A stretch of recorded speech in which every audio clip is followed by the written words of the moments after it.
තෙරුවන් සරණයි හැම දිනාටම. ඉතින් පුතේ ඔන්න අපි අද කතා කරන්න බලාපොරොත්තු වෙන්නේ දැන් දහම් පාසල් අවසාන විභාගයට මුහුණ දෙන ඔයාලා මේ වෙනකොට පාඩම් මාලාවක් කරගෙන එනවා. එතකොට ඒකේ අපි පළවෙනි පාඩම දෙවෙනි පාඩම ආදී වශයෙන් මෙතෙන්ට එනකන් ඔයාලට අවශ්‍ය කරන කරුණු කාරණා කතා කරා. එතකොට අද අපි කතා කරන්නේ ඔයාලගේ දහම් පාසල් අවසාන පාලි පොතේ පාලි කොටසේ තියෙන මිත්තානිසන්ත සූත්‍රය පිළිබඳව. මිත්තානිසංස සූත්‍රයෙන් කියවෙන්නේ මොනවද? ඒකේ අන්තර්ගත කතාව මොකක්ද කියන එක තමයි අපි අද කතා කරන්න බලාපොරොත්තු වෙන්නේ. ඒතර මුලින්ම මෙන්න මෙහෙම පොතට ආවට පස්සේ ඔයාලගේ පොතේ තියෙනවා හැඳින්වීම. මෙන්න මේ හැඳින්වීමේ තියෙනවා මිත්තානිසංස සූත්‍රය මේ ගාථා ටික දේශනා වෙන්නේ ඇයි කියන එක.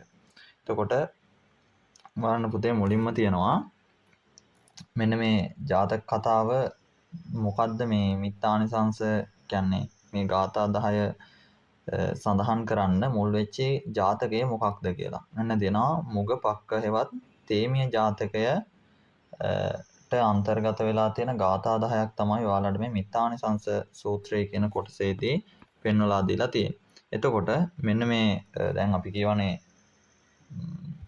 තේමිය ජාතකය මුල් වෙලා තේමිය ජාතකයේ මේ ගාථා ටික තියෙන්නේ කියලා. එතකොට මේ තේමිය ජාතකය කියන්නේ මොකක්ද? තේමිය ජාතකයේ තියෙන්නේ කොහෙද කියන එක අපි දැනගන්න ඕන. අපි දන්නවා ජාතක කියන කොටස අයත් වෙන්නේ සූත්‍ර පිටකයේ අපි දන්නවා ග්‍රන්ථ පහක් තියෙනවා. මේ ග්‍රන්ථ පහෙන් කුද්දක නිකායට අයත් ග්‍රන්ථ 15ක් තියෙනවා. එතකොට මේ ග්‍රන්ථ 15 අතරින් එක ග්‍රන්ථයක් විදිහට තමයි මේ ජාතක පාළිය නැත්තම් ජාතක කියන කොටස අපි හඳුන්වන්නේ. එතකොට මෙන්න මේ ජාතක කියන කොටසේ තේමිය ජාතකය කියලා ජාතක කතාවක් සඳහන් වෙනවා. මෙන්න මේ ජාතක කතාවේ තමයි අද ඔයාලට මේ කියලා දෙන ගාථා ටික අන්තර්ගත වෙලා තියෙන්නේ. එතකොට මේකට හේතුව තමයි පුතේ එන්න තියෙනවා මේ බෝසත්වයන් වහන්සේ තේමිය කුමාරයා උපන් සමයේ සිද්ධියකට මූලික වෙලා තමයි නැත්තම් ඒ සිද්ධියක් පාදක කරගෙන තමයි මේ ගාථා ටික ඇවිල්ලා තියෙන්නේ. මේ තේමිය කුමාරයා කුඩා කාලයේම දකිනවා පුතේ තමන්ගේ පිය රජතුමා ඒ නගරේ සොර වැඩ කරපු සොරුන් කණ්ඩායමකට වද හිංසා පමුණවනවා. නැත්තම් ඒ සොරුන්ට අනුමත වෙලා තියෙන දඬුවම් ආදිය ලබා දෙනවා. එතකොට මේකෙන් මේ කුමාරයා බියටපත් වෙනවා. බියටපත් වුණාට පස්සේ මෙයා කල්පනා කරනවා මෙහෙම දඬුවම් කරන එක හොඳයිද නැද්ද කියලා. ඊට පස්සේ මෙයාට පහළ වෙනවා ජාති ස්මරණ ඥානය. කවුද මේ තේමිය කුමාරයා කියන්නේ? බෝසතාණන් වහන්සේ. එතකොට මේ තේමිය කුමාරයා ජාති ස්මරණ ඥානය පහළ වෙලා මෙයා දකිනවා තමන් අතීත ආත්මභාවයකදී ඒ නගරයේම රජව සිට සොරුන්ට වදේ නියම කිරීම. මෙන්න මෙහෙම තමනුත් ඒ වගේම රාජ්‍ය කරද්දී ඒ රාජ්‍යයේම සොරුන්ට වද හිංසා දීපු එකක් දකිනවා. පෙර ආත්මභාවයක ජාති ස්මරණ ඥානය පහළ වෙලා. ඒ කියන්නේ ඒ ඵල විපාක දීපු එක දැකලා ඒකේ විපාක මෙයා විඳිනවා. ඒ කියන්නේ සොරුන්ට දඬුවම් දීපු එකේ විපාක වශයෙන් 80000ක් අවුරුදු ඔසුපත් නිරෙහි පැසීමත්. මේ 80000ක් අවුරුදු 80000ක් මොකද කරන්නේ? ඔසුපත් නිරේ කියන්නේ අවිච මහා නරක ආදී පැසමින් ජීවත් වෙලා තමයි මෙයා නැවත මේ මනුස්සාත්භාවයක් ලබන්නේ. ඒ නිසා මෙයා කල්පනා කරනවා එහෙනම් මේ ආත්මභාවයේදී කතා කරනවට වැඩිය අඳ ගොළු බිහිරෙක් විදිහට මේ ගොළු බිහිරි විදිහට ජීවත් වෙලා මිය අනේක හොඳයි කියලා ඔන්න මෙයා කල්පනා කරනවා. මෙහෙම කල්පනා කරලා මෙයා මොකද කරන්නේ? මේ විදිහට ජීවත් වෙන්න හිතා ගන්නවා. ඊට පස්සේ මෙයා වෙනස් වෙනවා ටිකෙන් ටික. කුමාරයාගේ වෙනස් වීම පිළිබඳව විමසා බලන අංග ලක්ෂණ කියනවා. මේ කුමාරයා ටිකෙන් ටික වෙනස් වුණාට පස්සේ චූටි කාලේ ඉඳන්ම අංග ලක්ෂණ කියන අපි දන්නවා දැන් ඔය අද සාත්‍තර කියනවා කියලා අපිට කියන්නේ. ඒකට අන්න ඒ වගේ පිරිසක් හිටියා. අපි දන්නවා රජතුමාගේ වගේ පිරිසනේ පුරෝහිතයෝ කියන්නේ. පුරෝහිතයෝ නැත්තම් රජතුමාට අවවාද අනුශාසනා කරන කට්ටිය බ්‍රාහ්මණයෝ කියලා අපි හඳුන්වනවා. එතකොට අන්නේ බ්‍රාහ්මණයෝ පුරෝහිතයෝ කියන විදිහට තමයි රජතුමා රාජ්‍යයක් පාලනය කරන්නේ. එතකොට මේ රජතුමාගේ පලාපල කියන පිරිස කීවා පිරිසට හොයාගන්න බැරි වුණා මේ කුමාරයා ඇයි මෙහෙම ඉන්නේ කියලා. ඊට පස්සේ මේ පිරිස කීවා රජතුමාට මේක රජතුමාට මහා අපලයක් මේ කාලකන්ණි කුමාරයෙක් තමයි කාලකන්ණි පුතෙක් තමයි උත්පත්තිය ලැබලා තියෙන්නේ කියලා. මෙන්න තියෙනවා. ඒ නිසා වහාම සොහනකටගෙන ගොස් වලලා දැමිය යුතු බවත් දන්වා සිටියා. මෙහෙම කියලා සොහනකට ගෙනහිල්ලා වලලා දාන්න කියලා කිව්වා. ඊට පස්සේ රජතුමා මොකද කරන්නේ? මේ කතාව පිළි අරගෙන තමන්ගේ රියදුරා ගෙන්නලා තමන්ගේ රතාචාර්යා නැත්තම් ඒ රජතුමාගේ රියදුරා ගෙනලා මේ කුමාරයව දීලා රියකුත් දීලා කීවා සොහොනකට ගෙනහිල්ලා වල දාන්න කියලා. ඊට පස්සේ මේ සොහොනට ගිහිල්ලා මේ රතාචාර්යයා මොකද කරන්නේ? රතේ පසෙක නවත්තලා මේ කුමාරයාත් එක්ක පැත්තකින් තියලා තමන් ගිහිල්ලා වලක් කපනවා. ඇයි මේ වල කපන්නේ? අර කුමාරයාව වල දාන්න. ඊට පස්සේ මේ කුමාරයා ළඟට ගිහිල්ලා මේ සේවකයාගෙන් අහනවා ඔබ රාජ සේවකයෙක් වෙලත් රජතුමාගේ පුත්‍රයා පණ පිටින් වල දාන එක මිත්‍රද්‍රෝහී ප්‍රාණඝාතක ක්‍රියාවක් නෙමෙයිද කියලා. මෙන්න තියෙනවා මේ කාරණය. අපරාධයක් නොවේද කියලා අහනවා. ඊට පස්සේ මේ පුද්ගලයා මෙහෙම කුමාරයා මේ පුද්ගලයන් මෙහෙම අහලා නැවතත් මේ කුමාරයාම කියනවා කතාව ආරම්භ කරපු කුමාරයාම කියනවා මිත්‍රද්‍රෝහී නොවීම නිසා පුද්ගලයෙකු සමාජය තුළ භෞතික සෑම දෙයකින්ම උපහාර ලබන අයුරු පැහැදිලි කර දෙයි. උන කුමාරයාම ගිහිල්ලා අහලා මේ මිත්‍රද්‍රෝහී වෙන එක රජතුමාගේම පුත්‍රයා වලදාන එක මිත්‍රද්‍රෝහී ක්‍රියාවක් නෙමෙයිද කියලා විමසලා ඒත් එක්කම කුමාරයාම කියනවා මිත්‍රද්‍රෝහී නොවී සිටීමෙන් ලබන්න පුළුවන් ප්‍රයෝජන මොනවද කියලා. කියන්නේ සාමාන්‍ය ලෝකයේ තුල භෞතික හැම දෙයක්ම ලබන්න පුළුවන් කියන එක මේ කුමාරයා පැහැදිලි කරලා දෙනවා. ඒ කුමාරයා පැහැදිලි කරලා දෙන ගාථා ටික තමයි පුතේ අපිට ඉගෙන ගන්න තියෙන්නේ. එතකොට මේ ගාථාවල අපි දන්නවා අපිට දහම් පාසල් අවසාන විභාගයට අපිට ගාථා 3ක් හෝ 4ක් අනිවාර්යෙන් පරිවර්තනය කරන්න වෙනවා. අපි ඉස්සරහට පේපර් කතා කරද්දී ඒ පිළිබඳව කතා කරමු. එතකොට මේ ගාථාවක් දැක්කට පස්සේ අපි හොයන්න යනවා සම්පූර්ණම ගාථාවේ තේරුම. එහෙම නැතුව අපි දන්න විදිහට අපි මේකේ තේරුම ලියන්න පුරුදු වෙන්න ඕන. කියන්නේ අපි දැන් දන්නවනේ සමහර විට එක වචනයක් හෝ දෙකක් දන්නවා වෙන්න පුළුවන්. හැබැයි ඔක්කොම දන්නේ නැති වෙන්න පුළුවන්. හැබැයි අපි මොකද කරන්නේ? අර දන්න වචන දෙක ලියන්නෙත් නැහැ. ඒ වචන දෙකත් පැත්තකට දාලා මොකද කරන්නේ? ඔන්න සම්පූර්ණ මේකේ තේරුම හොයන්න යනවා. එහෙම ගියොත් අපිට හොයන්න වෙන්නේ නැහැ. හරි. අපි බලමු දැන් මේ පළවෙනි ගාථාවේ අපි දන්න වචන මොනවද තියෙන්නේ කියලා. ඔන්න තියෙනවා පහෝත බක්කෝ භවති. ඔන්න භවති කියන්නේ වෙයි වාගේ අර්ථයක්. වෙයි නොකෙරෙයි නැත්නම් කෙරෙයි නොකෙරෙයි වාගේ අර්ථයක්. භවති කියන්නේ වෙයි කියලා අපි ලියමුකෝ. භවති වෙයි. වෙයි. විප්පවුත්තෝ සකා ගරා. ගරා කියන්නේ ගෘහය. ගරා කියන්නේ ගෘහය නැත්නම් නිවස. බහූ නම් බහූ කියනවා බොහෝ කියන එක. බහූ කියනවා බොහෝ කියන එක. ඔයාලා හරියට ලියා ගන්න. මම මේක ලියන්න පුළුවන් විදිහට ලියන්න. බොහෝ. යෝ මිත්තානන්න දූපති. යෝ කියනවා යමෙක් කියන්න. යමෙක්. දැන් මටත් මේකේ තේරුම් බලන්න ඔයාලට කියලා දෙන්න පුළුවන්. එහෙම නෙමෙයි අපිට එතෙන් ගියාට පස්සේ තේරුම දෙන්නේ නැහනේ. ඒ නිසා අපි ගාතාවක වචනයක් දෙයක් හරි මතක තියාගන්න ඕනේ. එහෙම වුණොත් තමයි අපිට පරිවර්තනය කරන්න පුළුවන්කම ලැබෙන්නේ. මිත්තානන් කියනවා. මිත්තානන් කියන්නේ මිත්‍රයෝ. මිත්‍රයන්ට මිත්තානන් කියන්නේ. අන්න මිත්තානන් කියනවා මිත්‍රයන්ට. මිත්‍රයන්ට. හරි. ඔය විදිහට ලියා ගන්නකො.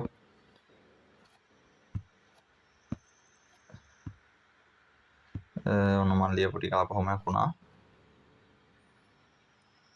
හරි. කමන්න.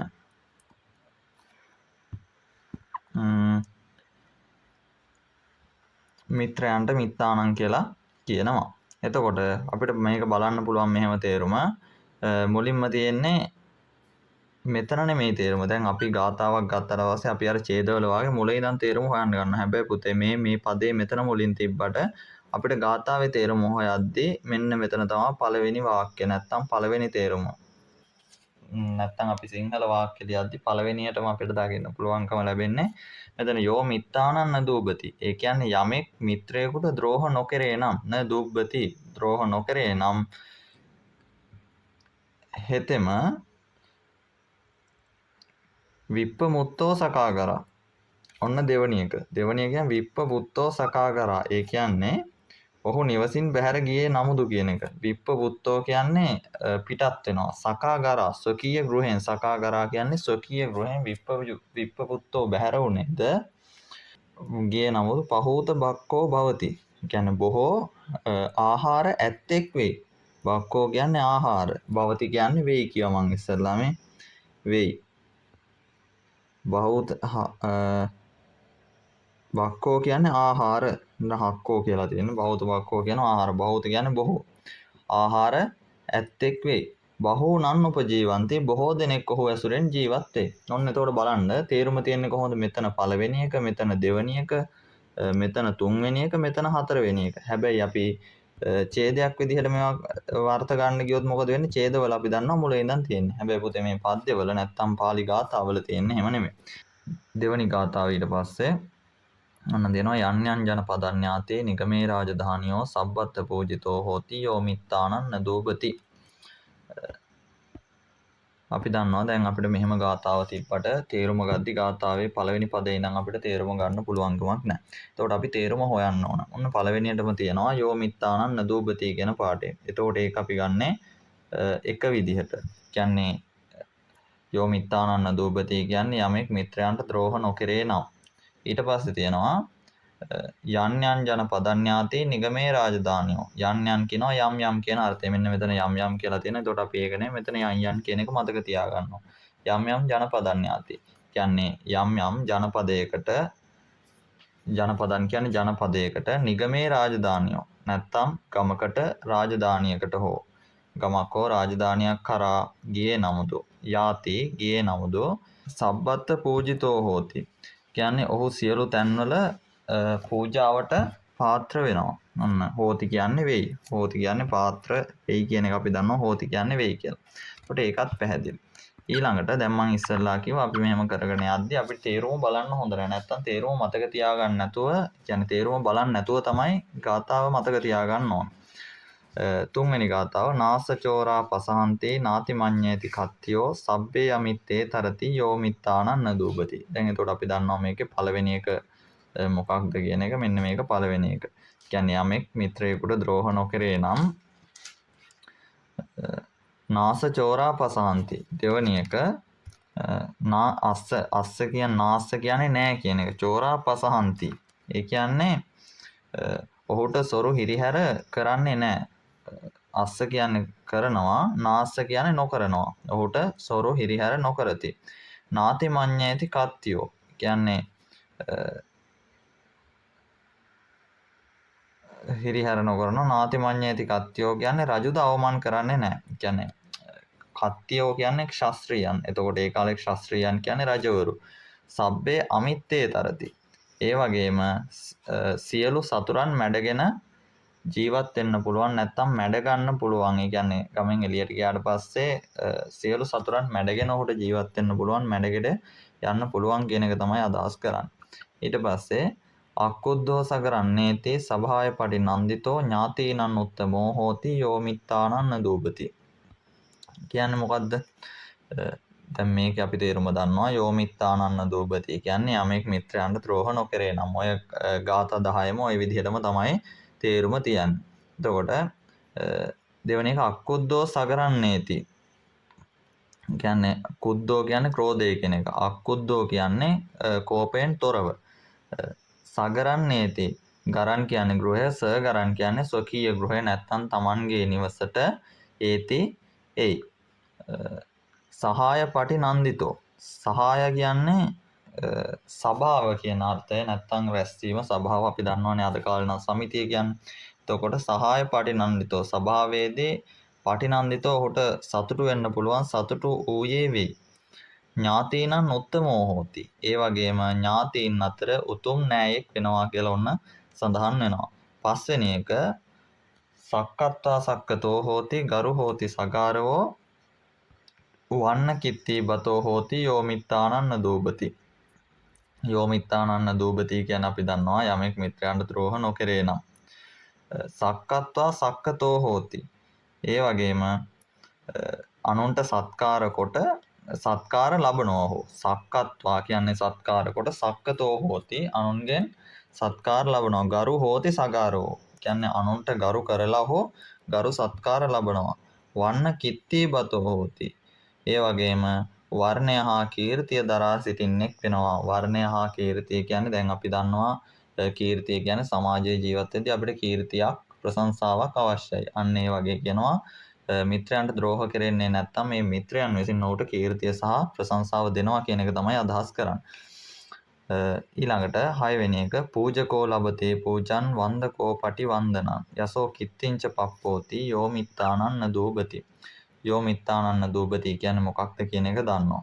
එතකොට පූජකෝ ලබතේ පූජන්.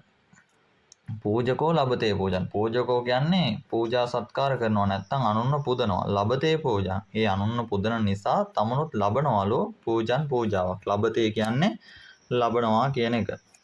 මෙන්න ලබතේ කියන්නේ ලබනවා. පූජන් කියන්නේ තමනුත් පූජා ලබනවා නැත්නම් පූජාවට පාත්‍ර වෙනවා.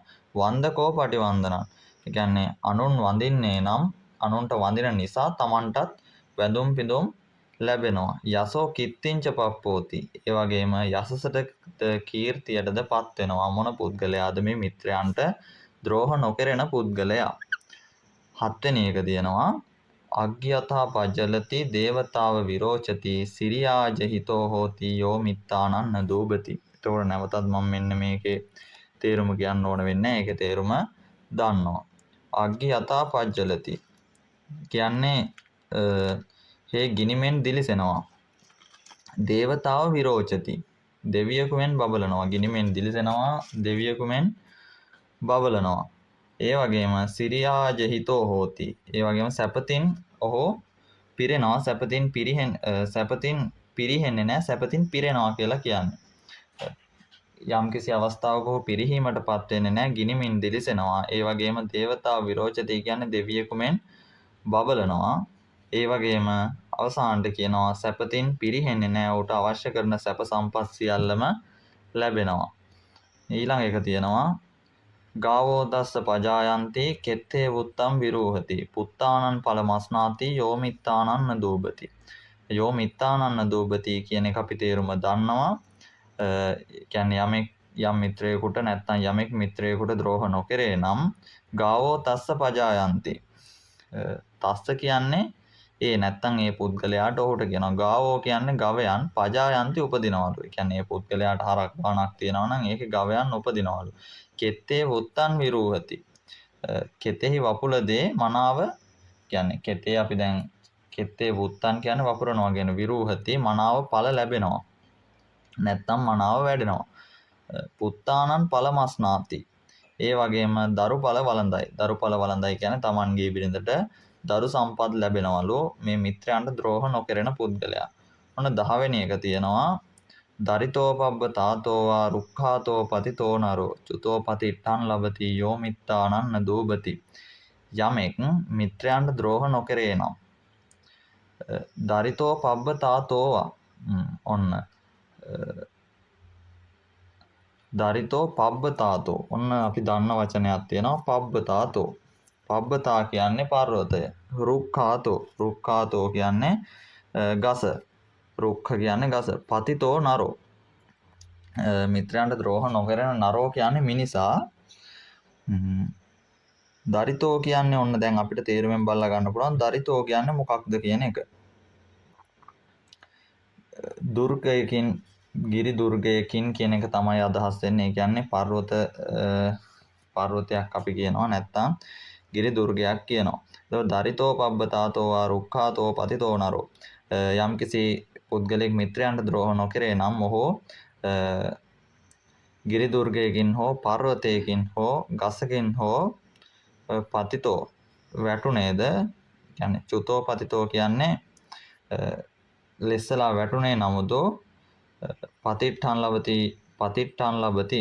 ඒ කියන්නේ ඔහු වැටුණාට කිසිම හානියක් වෙන්නේ නැහැ. පිහිටක් ලබනවා කියලා සඳහන් වෙනවා. මොන පුද්ගලයාද මිත්‍රයන්ට ද්‍රෝහ කරන්නේ නැති පුද්ගලයා. ඒකට අවසාන කාරණේ තියෙනවා විරුල්හ මූල సంతානං නිග්‍රෝධමිව මාළුතෝ අමිත්තානප්පසහන්ති යෝ මිත්තානන්න දූපති. යමෙක් මිත්‍රයන්ට ද්‍රෝහ කරන්නේ නැත්නම් ඒ කියන්නේ ද්‍රෝහ නොකරේ නම්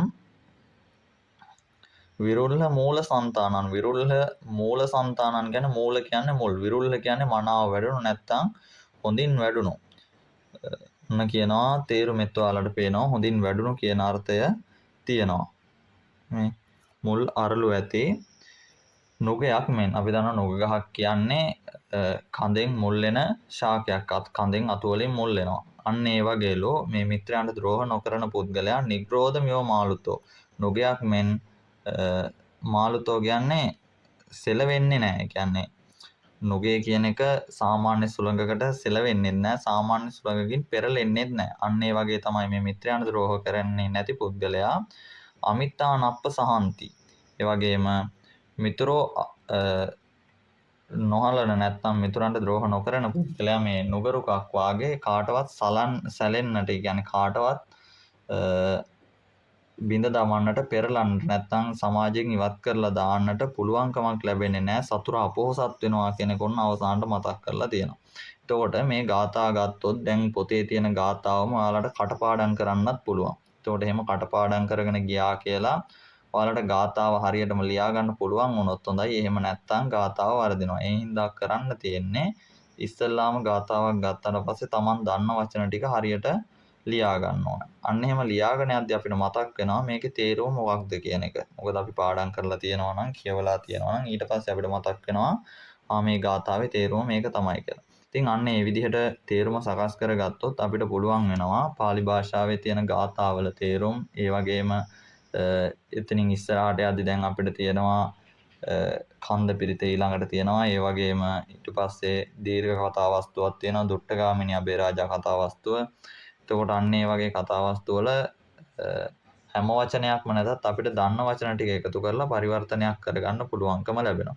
එහෙනම් අද වීඩියෝ එක මෙතනින් නවත්තනවා. කාට හරි ප්‍රශ්නයක් තියෙනවා නම් අනිවාර්යෙන් ඒ ප්‍රශ්නෙත් අහන්න. මොකක් හරි ගැටලුවක් තියෙනවා නම් ඒකත් අහන්න. එහෙනම් හැම දිනාටම තෙරුවන් සරණයි.